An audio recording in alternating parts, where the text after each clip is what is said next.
The following is a Bergen-Fischer Studios podcast.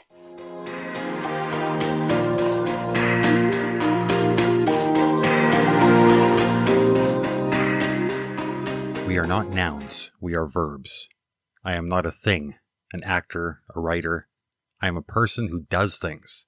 I write, I act, and I never know what I'm going to do next. I think you can be imprisoned if you think of yourself as a noun. Stephen Fry. When I read this quote, I realized that I am, in fact, a verb. I also realized that I'm guilty of treating others as though they're nouns. Not always, but often enough that I feel compelled to acknowledge one person who I haven't allowed to be verbs because my hurt and resentment would only see nouns. Anyone who's close to me knows that my relationship with my mother has never really been easy. Sure, we've gone through some long stretches without any real conflict, but underneath the surface, hurt and resentment have always been there. I'm not ignoring the fact that she's wronged me, but I am owning up to the fact that I have wronged her too. This is one of those times when I feel like an idiot for not connecting certain dots. When my kids were younger and they did something wrong, I did my best to separate their actions from their person.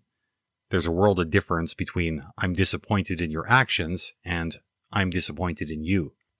I've seen the value in this approach for years, at least with my kids, so why didn't I take the same approach with my mom? Those of you who've listened to the show for a while have probably picked up on the fact that I was extremely fond of my father. He was a great influence in a lot of ways, and I loved him dearly. The part most of you don't know is that it wasn't always that way. He messed up really bad sometimes. There were a lot of years when I hated him, actually. We eventually sorted things out, though, and we were able to build a great relationship. Without putting into these exact words, I started to see my dad as verbs. Things were really easy once I did that. Honestly, I wish I'd figured out that the same was true of my mom, because while Dad benefited from my forgiveness, Mom remained a series of nouns which I wasn't ready to let go. Out of respect for my mom, I won't go through the list of nouns I had assigned to her. It's enough to say that it wasn't a pretty picture. The verbs I could never accept were things like trying. That was the biggest one, actually. Mom hadn't always done the right thing, but she had always tried. I suppose I owe it to her to acknowledge that. I'm not going to condescend to her by saying that I forgive her. I'm not big enough to apologize either. What I will do is to own the fact that I was unfair to her.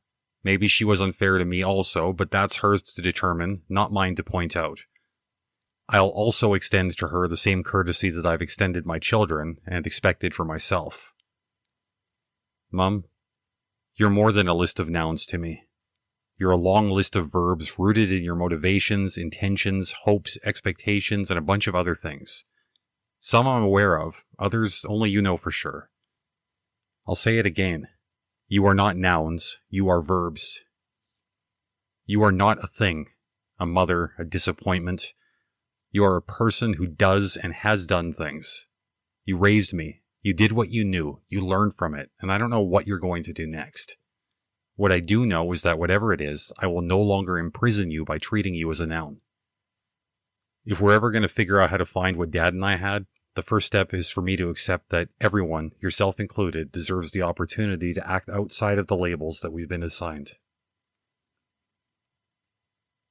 Do any of you have thoughts on this or any other topic I've covered? Send me an email. I'd love to hear about it.